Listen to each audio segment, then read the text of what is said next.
All right, and moving on, Starbucks is making a major move to reshape its North American operations.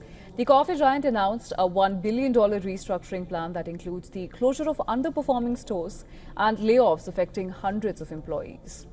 Well, the company is downsizing its presence in North America, announcing the closure of select coffee houses as part of a massive restructuring effort under CEO Brian Niccol. Well, Starbucks says that approximately 900 non-retail workers will lose their jobs, and this is part of a broader $1 billion cost-saving initiative.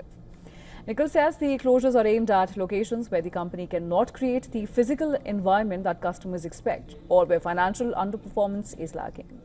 Well, Starbucks estimates that more than 100 stores will be shut down as the company operates over 11,400 stores in North America.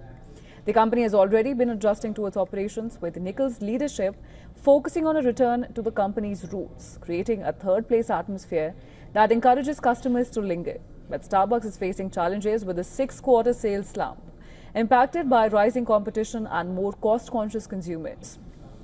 Now, to put this in perspective, Starbucks shares have slumped by 7.7% this year.